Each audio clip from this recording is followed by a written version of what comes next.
Hello everyone, I am Tanvi from Shri Krishna Maths Academy. I have qualified my NET exam with All India rank 39.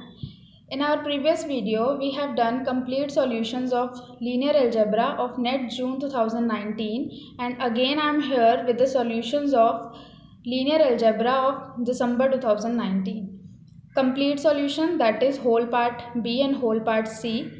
In this video we will do part C questions, and in the next video we will do part B questions. And one important thing which I want to tell, Inderjeet sir, who is the head of Shri Krishna Maths Academy, I am very thankful to sir who helps me a lot in making these videos and in solving these questions so that we can provide more and more solutions to you. Now let's start our video with the first question. The question is from part C. Question 1.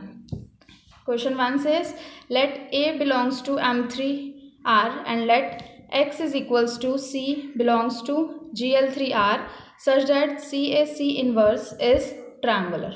Then first option क्या कह रहा है हमारे पास, X non empty. Second, if X is empty, A is not diagonalizable over C. Third, if X is empty, then A is diagonalizable over C. Fourth, if X is empty, then A has no real eigenvalues. So let's start its solution. सबसे पहले हमारे पास set दे क्या रखा है, C हमारे पास GL3R से आ रहा है. GL3R is a set of all 3x3 invertible matrices such that CAC inverse is triangular matrix. Before solving this question, we will use two results in this. The first result is Square theorem.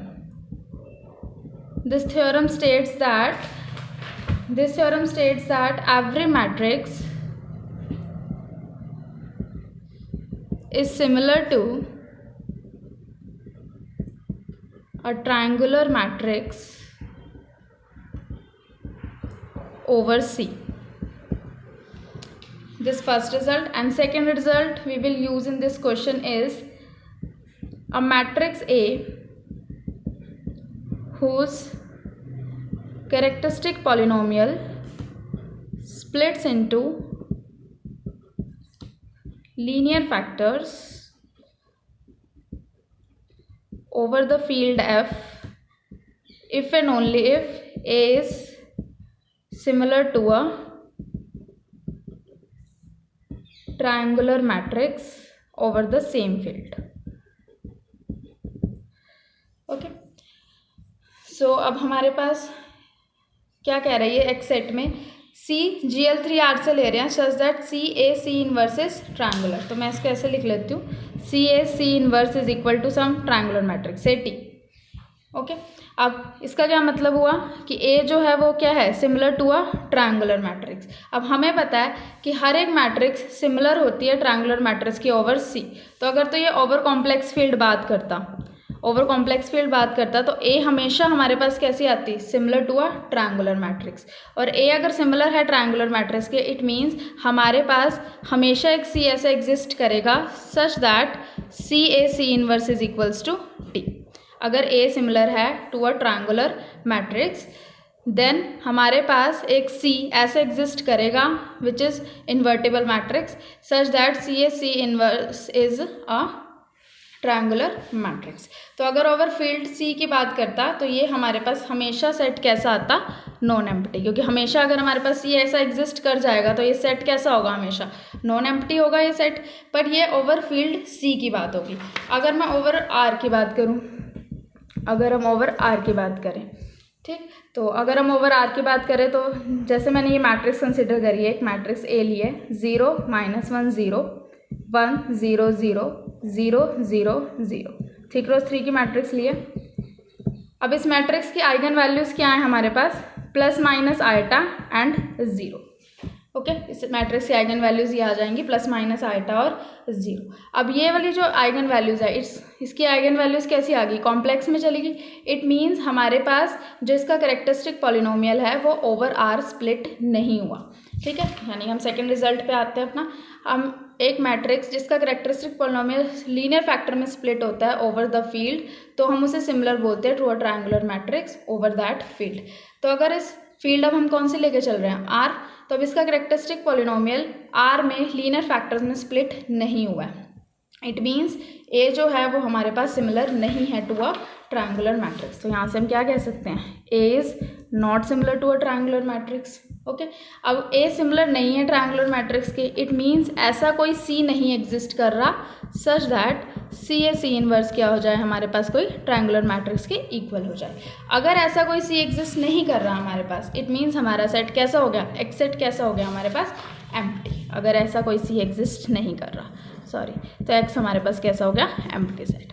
अब x empty है, question में options में देख लेते हैं, second third fourth में यही कह रहा है कि एक्स अगर एम्प्टी है तो ए के बारे में हमें बताना है कि ए डायगोनलाइजेबल होगा या नहीं होगा। फर्स्ट ऑफ ऑल ये देख लेते हैं।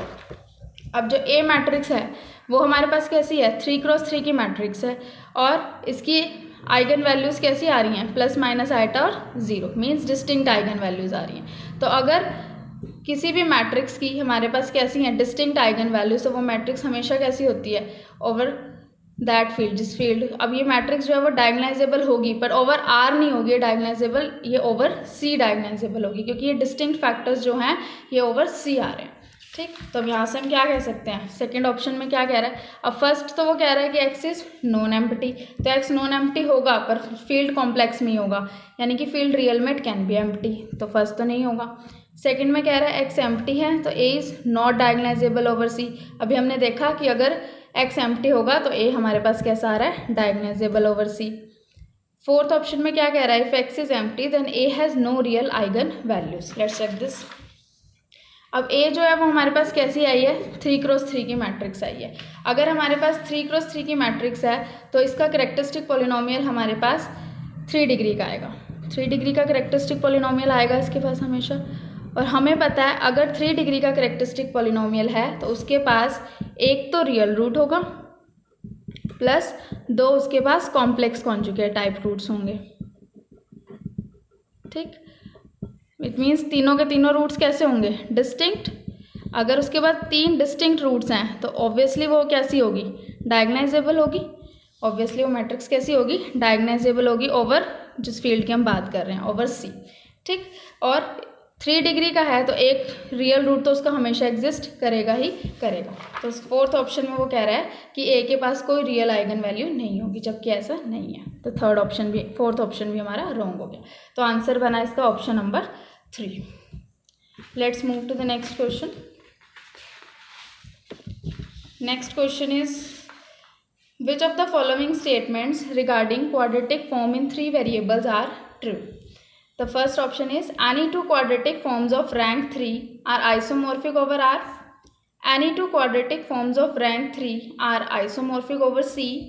There are exactly 3 non-zero quadratic forms of rank less than equal to 3 up to isomorphism over C.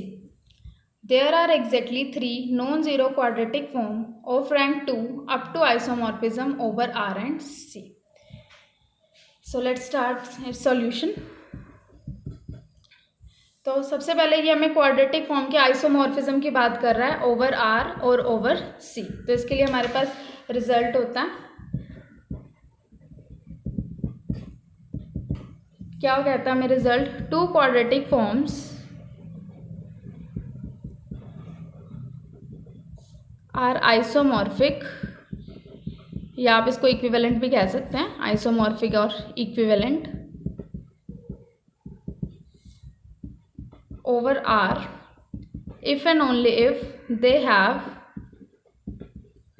same rank and signature. over R तब कहते हैं अगर उनका रैंक और सिग्नेचर दोनों सेम हो। और सेकंड रिजल्ट, 2 क्वाड्रेटिक फॉर्म्स को आइसोमॉर्फिक ओवर C कब कहते हैं, if and only if they have same rank. Okay, अब रैंक क्या होता है हमारे पास, किसी भी क्वाड्रेटिक फॉर्म को, कोई भी क्वाड्रेटिक फॉर्म को हम उसकी डायगोनल रिप्रेजेंटेशन में जब लिखते हैं तो number of non zero terms जो होती है वो उसका रैंक बताता है। सिग्नेचर होता है कि नंबर ऑफ पॉजिटिव टर्म्स में से अगर मैं number of negative terms minus कर दूँ, p माइनस n, इसे सिग्नेचर बोलते हैं। रैंक होता है हमारे पास नॉन ज़ीरो टर्म्स कितनी है in its diagonal representation of a quadratic form. Okay, तो ओवर आर देखना है तो हमें दोनों चीज़ें देखनी पड़ती है, रैंक और सिग्नेचर सेम होना चाहिए। ओवर सी कहते हैं तो हम सिर्फ रैंक की बात करते हैं। तो ऑप्शन पढ़ते हैं, any two quadratic forms of rank 3 are isomorphic over R. अब ओवर आर में सिर्फ रैंक की बात तो नहीं कर रहे, सिग्नेचर भी सेम होना चाहिए, तो ओवर आर तो ये नहीं चलेगा। Any two quadratic forms of rank 3 are isomorphic over C. अब ओवर सी रैंक सेम है तो ऑब्वियसली वो क्या होंगी, isomorphic by result 2। Next third और फोर्थ ऑप्शन में देखते हैं क्या कह रहा है। There are exactly 3 non zero quadratic forms of rank less than equal to 3 up to isomorphism over C. मतलब ये कह रहा है कि rank less than equal to 3 में हमें कितनी नॉन जीरो क्वाड्रेटिक फॉर्म्स मिलेगी ओवर सी। ओके, अब rank less than equal to 3 का क्या मतलब है कि रैंक जो है वो 0 भी हो सकता है, 1 भी, 2 भी या 3 भी। अब रैंक 0 की तो हमने लेनी नहीं क्योंकि उसने नॉन ज़ीरो बोला हमें, ठीक। तो हमारे पास रैंक की क्या क्या पॉसिबिलिटीज़ रही, 1, 2 और 3। अब इसके लिए अगर हमें क्वाड्रेटिक फॉर्म्स बतानी हो कि कितनी आती हैं हमारे पास over C and over R, तो उसके लिए हम यूज़ करते हैं, अगर हम ओवर सी की बात करें, the number of different quadratic forms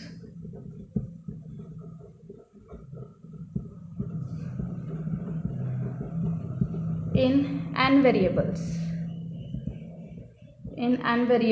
for C, यानी कॉम्प्लेक्स में बात कर रहे हैं तो वो कितनी होती हैं, n ही होती हैं। And there exist unique form for each value of rank from 1 to n। मतलब हर एक रैंक की एक ही हमारे पास क्वाड्रेटिक फॉर्म बनेगी। अब हम डिफरेंट की बात करें तो यहाँ हम नॉन आइसोमॉर्फिक ही कह रहे हैं कि non isomorphic quadratic forms over C हमारे पास n वेरिएबल्स हैं तो उसकी n ही होगी और हर एक रैंक की एक यूनिक फॉर्म एग्जिस्ट करेगी। ऐसी अगर हमें ओवर आर निकालनी हो तो the number of different quadratic forms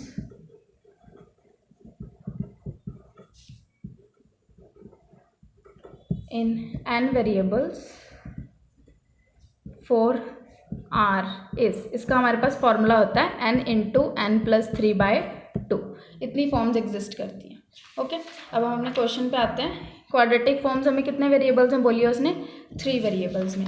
तो अगर मैं ओवर सी की बात करूँ तो 3 वेरिएबल्स हैं तो मेरे पास 3 ही एग्जिस्ट करेंगे क्वाड्रेटिक फॉर्म्स और हर एक रैंक की यूनिक फॉर्म होगी। जैसे अब हम यहाँ पे बात कर रहे थे, यानी रैंक 1 की ओवर सी की बात कर रहे हैं, रैंक 1 की ओवर सी एक ही फॉर्म होगी, रैंक 2 की ओवर सी एक ही फॉर्म होगी, रैंक 3 की ओवर सी एक ही फॉर्म होगी। यानी टोटल मेरे पास कितनी बनेगी, exactly 3 non zero quadratic forms मिलेगी मुझे ओवर सी। तो हमारे पास ऑप्शन 3 में यही कह रहा है कि एग्जैक्टली 3 मिलेंगी। ओके, और ऑप्शन 4 में क्या कह रहा है, exactly 3 non zero quadratic forms of rank 2। अब रैंक 2 की देखनी है सिर्फ इसमें। अब हम यहाँ से देखें तो रैंक 2 की ओवर सी, रैंक 2 की ओवर सी तो क्या है हमारे पास, यूनिक फॉर्म मिलेगी हमें। वेरिएबल 3 में ही है बट रैंक 2 की बात कर रहा है, तो रैंक 2 की बात कर रहा है तो हमारे पास हमेशा ओवर सी कैसी होती है, यूनिक फॉर्म होती है। और ये बोल रहा है exactly 3 non zero quadratic forms मिलेंगी। दोनों में पूछ लिया इसने, आर और सी में। तो सी में तो नहीं मिल रही हमें, सी में नहीं मिल रही तो हम इस ऑप्शन को डिस्कार्ड कर सकते हैं। तो अब बात आई कि ओवर आर कितनी मिलेंगी। अगर हम देखें तो रैंक 2 की हमें ओवर आर कितनी नॉन आइसोमॉर्फिक क्वाड्रेटिक फॉर्म्स मिलेंगी। अब हमें पता है हम 3 वेरिएबल्स की बात कर रहे हैं, 3 वेरिएबल्स हैं तो ओवर आर हमारे पास कितनी नॉन आइसोमॉर्फिक क्वाड्रेटिक फॉर्म्स होंगी, बाय दिस फार्मूला 9 फॉर्म्स आएंगी हमारे पास। ओके, अब इन 9 फॉर्म्स में से रैंक 2 की हमारे पास कितनी फॉर्म्स आएंगी।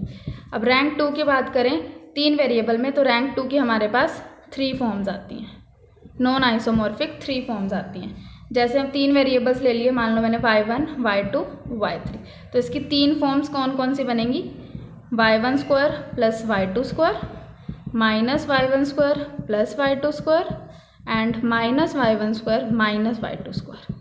ओके, क्योंकि हम किस में बात कर रहे हैं, ओवर आर की बात कर रहे हैं। ओके, ये तीनों जो फॉर्म्स हैं ये ओवर आर 3 वेरिएबल्स में हमने लिए हैं और हर एक का रैंक क्या है, 2 है, बट इनका सिग्नेचर डिफरेंट है। ओके, सिग्नेचर डिफरेंट है इसलिए 3 डिफरेंट फॉर्म्स होगी। बट अगर तो 3 फॉर्म्स हमें मिलती हैं नॉन आइसोमॉर्फिक रैंक 2 की ओवर आर। बट अगर मैं ओवर सी बात करूँ, क्योंकि ओवर सी तो हमें सिग्नेचर नहीं देखना होता, हमें रैंक देखना होता है सिर्फ, तो ओवर सी हमारे पास सिर्फ एक ही फॉर्म एग्जिस्ट करती है विच इज़ दिस, यानी ओवर सी ये तीनों के तीनों फॉर्म्स आपस में बराबर ही हो जाएंगे, आइसोमॉर्फिक हो जाती हैं। तो ओवर सी एक फॉर्म है, ओवर आर हमारे पास 3 फॉर्म है। तो अगर यहाँ पे सिर्फ ऑप्शन में ओवर आर पूछता तो एग्जैक्टली 3 ही मिलती है हमें, बट इसने ओवर सी भी कह दिया है, ओवर सी हमें 1 ही मिलती है, इसलिए हमारा ये ऑप्शन डिस्कार्ड हो गया। तो इसके आंसर्स हैं हमारे पास option 2 and option 3। Let's move to the next question. Which of the following statements are true? First option is any two quadratic forms of same rank in n variables over R are isomorphic. Any two quadratic forms of same rank in n variables over C are isomorphic. Any two quadratic forms in n variables are isomorphic over C. A quadratic form in 4 variables may be isomorphic to a quadratic form in 10 variables. तो जो अभी हमने previous question किया है उसमें हमने यही result लिखा था कि 2 क्वाड्रेटिक फॉर्म्स होंगी, उन्हें हम आइसोमॉर्फिक ओवर आर कब कहते हैं? अगर उनका रैंक और सिग्नेचर सेम हो, और ओवर सी कब कहते हैं? अगर उनका रैंक सेम हो। फर्स्ट ऑप्शन में हमारे पास क्या कह रहा है? Any two quadratic forms of same rank in N variable over R की बात कर रहा है। अब ओवर आर हमने सिर्फ रैंक तो देखना नहीं होता, ओवर आर हमें रैंक भी देखना होता है और सिग्नेचर भी देखना होता है। तो ओवर सेम रैंक की हम ओवर आर तो आइसोमॉर्फिक नहीं बोलेंगे। First option discard. सेकंड में क्या कह रहा है? सेम रैंक की ओवर सी कह रहा है, तो ओवर सी तो हमें यही देखना होता है, अगर सेम रैंक है तो ओवर सी 2 क्वाड्रेटिक फॉर्म्स हमेशा कैसी होती हैं? आइसोमॉर्फिक। तो ऑप्शन 2 करेक्ट हो जाएगा। Any two quadratic forms in n variables are isomorphic over C. Any two तो नहीं हो सकती, any two नहीं होगी, जिनका सेम रैंक होगा वो वाली आइसोमॉर्फिक होती हैं, तो ये भी डिस्कार्ड हो गया इससे। A quadratic form in 4 variables may be isomorphic to a quadratic form in 10 variables. अब इसको हम कैसे बना सकते हैं? जैसे अब मैंने क्वाड्रेटिक फॉर्म को कंसिडर करी है 4 वेरिएबल्स में, जैसे मान लो मैंने 4 वेरिएबल में क्वाड्रेटिक फॉर्म कंसिडर कर ली, एक्स वाई जेड डब्ल्यू में X square plus Y square plus Z square plus W square. अगर मैं इसको डायगोनल रिप्रेजेंटेशन दूँ तो ये ऐसे बनेगी 1 1 1 1 4 क्रॉस 4 की। ओके, अब मैं इस 4 क्रॉस 4 वेरिएबल्स से इसको मुझे किस में दिखाना है? 10 वेरिएबल्स में। तो हम इसे इजीली 10 वेरिएबल्स की फॉर्म में दिखा सकते हैं कि हम ये 4 वेरिएबल्स तो यूज़ कर ले, बाकी सारे के कोफिशिएंट्स हम क्या ले लें? 0। इट मीन्स हम यहाँ पे मान लो जैसे इसको ए नाम दे दिया तो ए मैट्रिक्स आ गई और बाकी हमने सारे क्या ले लिए? 0। 10 क्रॉस 10 की मैट्रिक्स फॉर्म कर ली। अब ये जो दोनों मैट्रिक्स हैं इनका रैंक 4 है और सिग्नेचर भी क्या है इसका? 4 है। तो रैंक और सिग्नेचर दोनों के सेम है, तो ये दोनों क्वाड्रेटिक फॉर्म्स आपस में कैसे हो सकती हैं? आइसोमॉर्फिक। ओके, सो हमारे पास ऑप्शन 4 भी इसका करेक्ट चला जाएगा। तो प्रीवियस क्वेश्चन में जो रिजल्ट यूज़ किए थे हमने, वही सेम रिजल्ट इस क्वेश्चन में यूज़ हो गए पहले 3 ऑप्शंस के लिए। Let's move to the next question. Question 4, let T Cn to Cn be a linear transformation and greater than equal to 2. Suppose 1 is the only eigenvalue of T. Which of the following statements are true? सिर्फ यही कह रहा है इस question में हमें कि 1 जो है वो T की ओनली आइगन वैल्यू है, तो हमें बताना है इसमें से कौन से स्टेटमेंट्स हमारे पास ट्रू होंगे।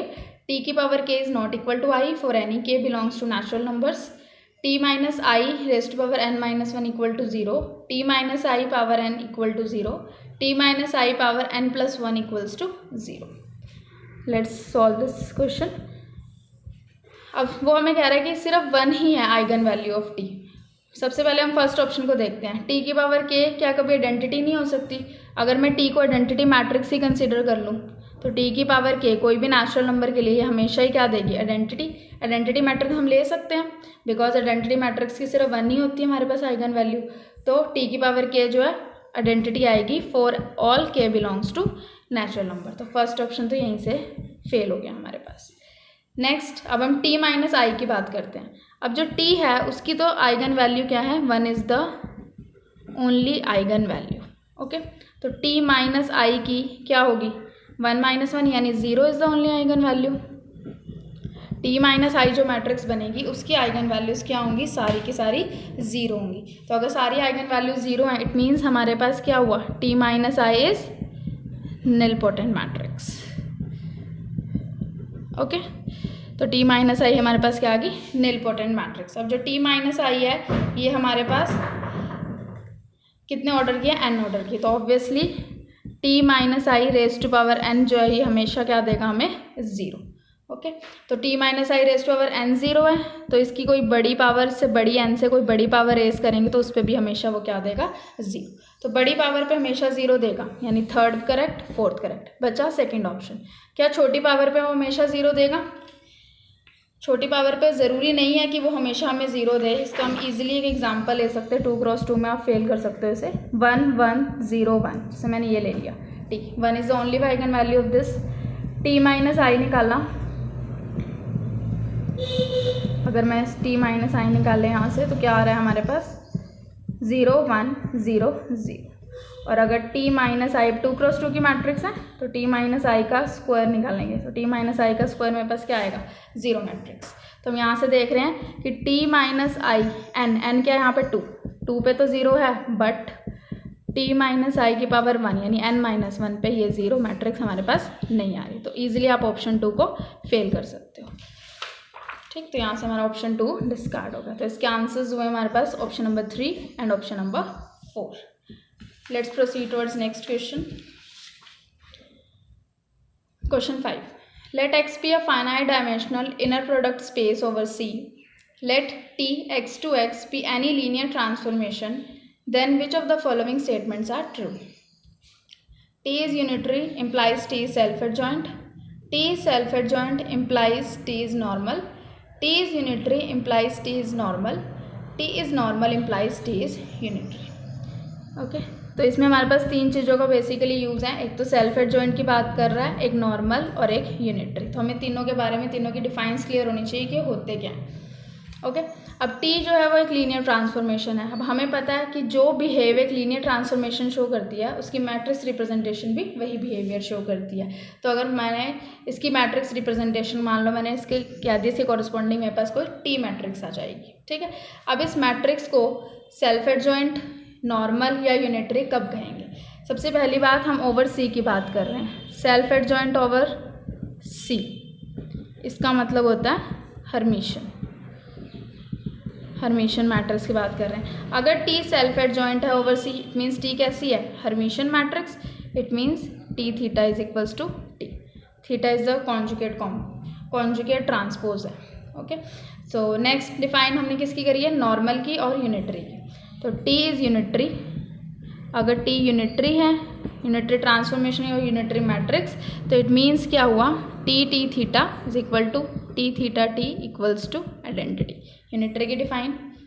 और हमारे पास नॉर्मल की क्या डिफाइन होती है, T theta is equals to T theta T। ओके, अब हमें तीनों की डिफाइंस पता है। अब हम देखेंगे कि कौन सी स्टेटमेंट किसको इम्प्लाई कर रही है। ओके, फर्स्ट में देखते हैं T unitary implies self adjoint. अगर टी यूनिटरी है मतलब ये कंडीशन सेटिस्फाई कर रही है, तो यहाँ से हमें ये तो नहीं पता लग रहा कि टी थीटा जो है वो टी के इक्वल ही होगा। यहाँ से हमें यहाँ से कोई इसकी बात नहीं आ रही, टी थीटा जो है टी इनवर्स के इक्वल हो सकता है, बट टी के इक्वल होगा ऐसा हमें नहीं पता लग रहा। तो फर्स्ट ऑप्शन फेल। सेकंड के लिए क्या कह रहा है, T self adjoint implies T is normal. अगर टी सेल्फ एडजॉइंट है over C it means T theta T के इक्वल है। अगर टी थीटा टी के इक्वल है तो हमारे पास हमेशा T theta is equal to T theta T आएगा ही आएगा। अगर टी थीटा की जगह हम टी लिखें तो ये वाली साइड और ये वाली साइड इक्वल ही होंगे हमेशा, मतलब टी हमेशा कैसी आएगी, नॉर्मल मैट्रिक्स। तो सेकंड ऑप्शन करेक्ट। थर्ड में क्या कह रहा है, यूनिटरी है इम्प्लाइज नॉर्मल। अगर यूनिटरी है तो T theta is equal to T theta T तो होगा ही, इक्वल टू आइडेंटिटी भी होगा, बट ये नॉर्मल के लिए सिर्फ हमें इतनी कंडीशन चाहिए होती है, तो ये दोनों तो इक्वल होंगे हमेशा। तो unitary implies normal always. Next कह रहा है नॉर्मल है तो यूनिटरी। अब नॉर्मल है, नॉर्मल में सिर्फ हमें ये पता लगता है कि इक्वल है, बट इक्वल टू आइडेंटिटी है ऐसा हमें नहीं पता लगता। तो हम यूनिटरी से नॉर्मल पे तो जा सकते हैं, पर नॉर्मल से यूनिटरी में हम नहीं कुछ कह सकते। तो फोर्थ ऑप्शन डिस्कार्ड। तो इसके आंसर्स हो गए हमारे पास option number 2 and option number 3। तो अगर आपको डिफाइंस पता हो just hermitian, unitary and normal, तो ये ईजिली आप इस क्वेश्चन को कर सकते हो। Next question we are doing is question 6. Let n greater than equal to 1 and alpha beta belongs to R with alpha not equal to beta.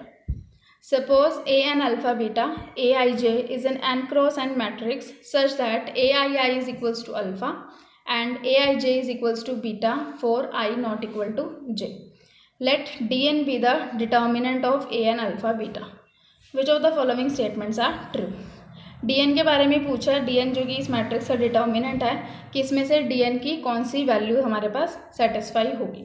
सबसे पहले हम मैट्रिक्स बनाते हैं. इसमें मैट्रिक्स की कंडीशन हमें क्या दी हुई है, ए आई आई तो अल्फा है और जब आई नॉट इक्वल टू जे है तो वो मैट्रिक्स क्या बन रही है हमारे पास, मतलब मैट्रिक्स की सारी एंट्रीज क्या आ रही हैं, बीटा.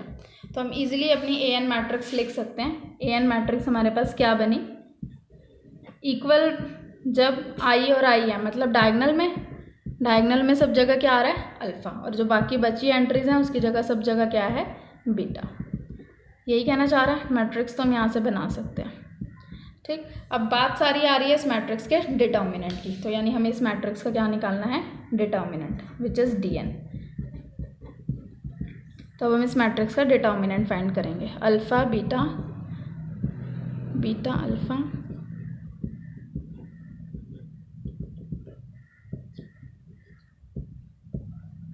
ओके. अब इस मैट्रिक्स का डिटर्मिनेंट फाइंड करने के लिए आप रो कॉलम ऑपरेशंस का यूज़ कर सकते हो. सबसे पहले मैं कॉलम 1 में ऑपरेशन लगा रही हूँ, column 1 plus column 2 so on up to column n तक, क्योंकि अगर मैं सारे ऐड कर दूंगी तो यहाँ पे सब जगह सेम एंट्री आ जाएगी. अल्फ़ा सब में एक बार आ रहा है और बीटा n-1 टाइम्स आ रहा है. सारी रोज़ में इसी तरह से है. तो अगर मैं कॉलम में ऐड करूँगी तो फर्स्ट कॉलम क्या बन जाएगा, अल्फ़ा 1 टाइम है और बीटा n-1 टाइम्स. कॉलम 1 की सारी एंट्री सेम आ जाएंगी और यहाँ पे जो था वो सब एज इट इज.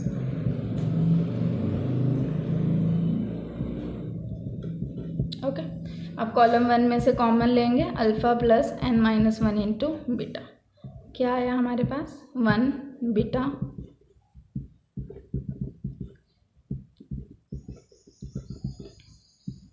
ओके. अब इन सारे कॉलम 1 में सारे जगह हमारे पास 1 आ रहा है.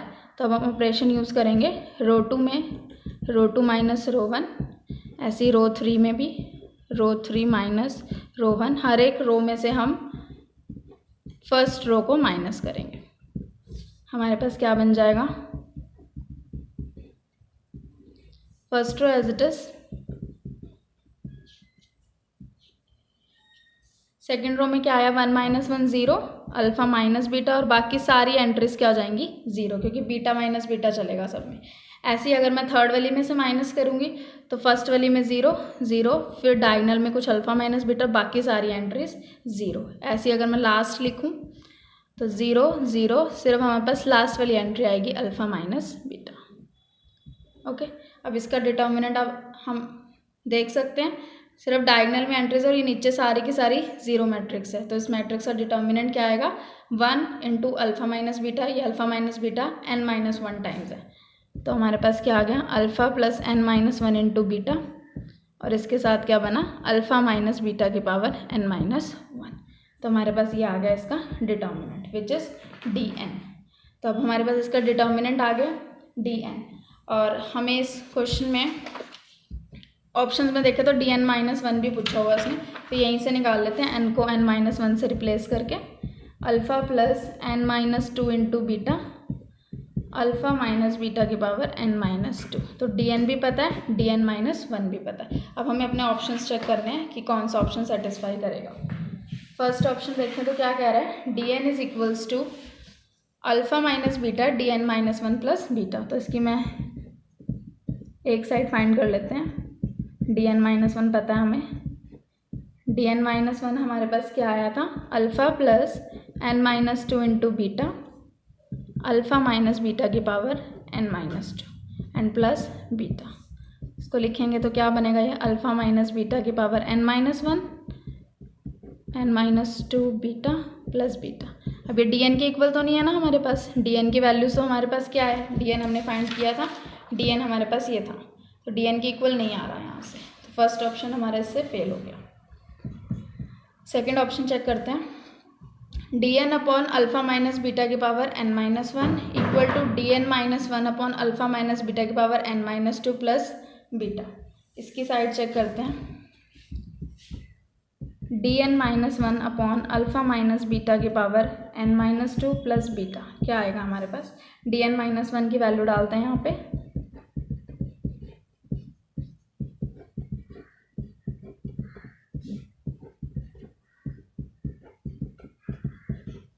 कैंसिल, क्या आ गया हमारे पास अल्फ़ा प्लस ये बीटा इसमें ऐड हो जाएगा तो क्या बनेगा n-1 into beta which is equal to dn upon alpha minus beta की पावर n-1 इक्वल है। यहाँ से ये dn की वैल्यू से देखें तो इसकी वैल्यू क्या आएगी हमारे पास, ये इसके डिनोमिनेटर में चला जाएगा dn upon alpha minus beta की पावर n-1 और वही हमें वो कह रहा था सेकंड ऑप्शन में।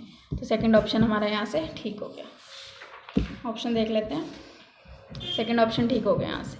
थर्ड में तो डायरेक्ट dn की वैल्यू ही बोल रहा है वो, dn की वैल्यू हमने यही निकाल ली है थर्ड ऑप्शन वाली। फोर्थ ऑप्शन में यहाँ पे पावर्स चेंज कर दिया इस पे n-1 पर, ऐसा नहीं आ रहा हमारा। तो इसका आंसर ऑप्शन नंबर 2 और 3 जो है वो करेक्ट है। Let's move to the next question.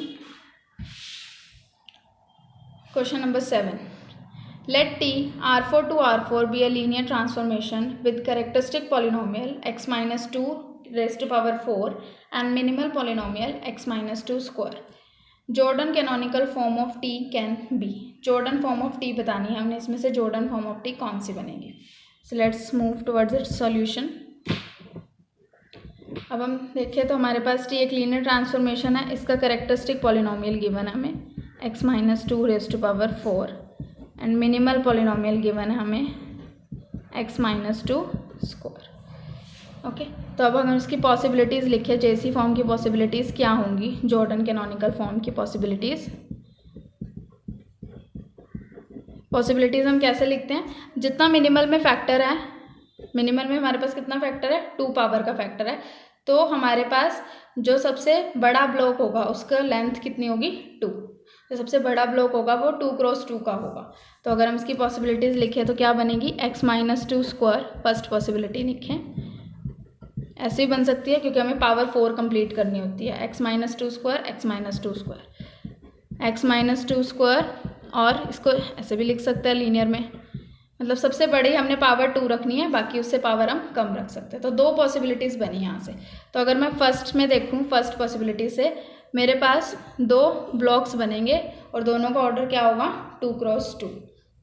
It means मैं ऐसे लिखूँगी 2 1 0 2, एक तो ये ब्लॉक होगा फर्स्ट के कॉरस्पॉन्डिंग, ऐसे ही दूसरा ये ब्लॉक होगा। ओके, और सेकंड के कॉरस्पॉन्डिंग लिखें तो एक तो मेरे पास 2 ऑर्डर का ब्लॉक मिलेगा, जॉर्डन ब्लॉक हम इसी तरह लिखते हैं, अपर ट्रायंगुलर मैट्रिक्स फॉर्म होती है इसमें हमारे पास, और एक 1 क्रॉस 1 ऑर्डर का ब्लॉक मिलेगा। ओके, तो फर्स्ट में हमारे पास 2 ब्लॉक मिलेंगे, सेकंड में हमारे पास 3 ब्लॉक मिलेंगे सेकंड पॉसिबिलिटी में। ओके, तो यहाँ से अगर मैं लिखूँ तो जैसी फॉर्म बनी क्या फर्स्ट केस में 2 1 0 2, 2 ही ब्लॉक्स मिल रहे हैं, इस तरह से लिखते हैं हम इसे, बाकी सारी एंट्रीज 0। तो फर्स्ट फॉर्म तो ये बन रही है फर्स्ट के केस में। सेकंड केस में हमारे पास फॉर्म क्या बनेगी 2 1 0 2 और 2 2 सिंगल टाइम्स आ रहा है, बाकी सारी एंट्रीज 0। ओके, तो ये हमारे पास 2 फॉर्म्स बन गई। अब हम ऑप्शन में देखें तो इसने ब्लॉक्स तो ऐसे ही बन रहे हैं, बस इसने क्या किया हुआ है, इस मैट्रिक्स का ट्रांसपोज किया हुआ है। इन मैट्रिसेस का अगर मैं ट्रांसपोज कर दूँ तो मेरे पास ये जो 1 है ये कहाँ आ जाएगा, इन डायगोनल एंट्रीज के नीचे आ जाएगा। अभी हमारे पास जैसे ऊपर आ रहा है, मीन्स अभी हमारे पास ये ब्लॉक्स अपर ट्रायंगुलर में बन रहे हैं और इसने जो ये ब्लॉक्स बना रखे हैं ये लोअर ट्रायंगुलर में। तो हम इजीली कह सकते हैं कि अगर हम इसका ट्रांसपोज कर दें तो वो जैसी फॉर्म जो है वही आ जाएगी जो हमें ऑप्शंस में गिवन है। बट क्या क्राइटेरिया यूज़ करेंगे, अब हमें पता है कि ये कोई एक लीनियर ट्रांसफॉर्मेशन है जिसका कैरेक्टरिस्टिक पॉलिनोमियल ये है, मीन्स कोई मैट्रिक्स होगी हमारे पास लीनियर ट्रांसफॉर्मेशन के कॉरस्पॉन्डिंग जिसका कैरेक्टरिस्टिक पॉलिनोमियल ये है। तो हमें पता है कि ए अगर मैट्रिक्स उसका कैरेक्टरिस्टिक पॉलिनोमियल है और ए ट्रांसपोज, इन दोनों का कैरेक्टरिस्टिक पॉलिनोमियल हमारे पास सेम होता है, A and A transpose have same characteristic polynomial. और जो ए मैट्रिक्स है A is always similar to its JC form, A जो है हमेशा हमारे पास सिमिलर होता है अपनी जेसी फॉर्म के। मान लो इसकी ये 2 जेसी फॉर्म आई हैं J1 J2। तो A जो है वो J1 के भी सिमिलर होगा, A जो है वो हमारे पास J2 के भी सिमिलर होगा। ओके, और अगर A सिमिलर है अपनी JC फॉर्म के तो A ट्रांसपोज, हमें पता है A मैट्रिक्स अगर B के सिमिलर है तो A ट्रांसपोज B ट्रांसपोज के सिमिलर होता है। तो A ट्रांसपोज जो है वो हमेशा सिमिलर किसके होगा, अपनी JC फॉर्म के ट्रांसपोज के सिमिलर होगा। ठीक, तो अगर कैरेक्टरिस्टिक पॉलिनोमियल सेम है तो हम A की या A ट्रांसपोज की, तो हम इजीली क्या कर सकते हैं, JC फॉर्म जो हमारे पास J फॉर्म्स आई हैं इनका ट्रांसपोज ले सकते हैं।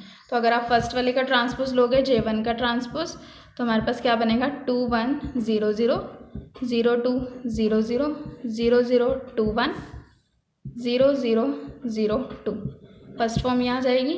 और J2 का ट्रांसपोज लेंगे हमारे पास तो क्या आ जाएगा 2 1 0 0 0 2 0 0 0 0 2 0 0 0 0 2। ओके, अब हम ऑप्शन चेक कर लेते हैं हमारे पास ये वाली फॉर्म्स किन ऑप्शन में बन रही है। तो 2 ब्लॉक्स बन रहे हैं यहाँ पे देखा जाए तो, और यहाँ पे सिंगल सिंगल ब्लॉक और एक 2 ऑर्डर का, यही फॉर्म है। यहाँ पे चारों ही 1 ऑर्डर के ब्लॉक हैं, ऐसा तो नहीं हो सकता। और इसमें एक 3 ऑर्डर का ब्लॉक आ गया और एक 1 ऑर्डर का, which is also not possible. तो इसके ऑप्शन हमारे पास option 1 and option 2 are correct. Hope you understood all questions. If you like this video, please like, share and comment. Thank you everyone.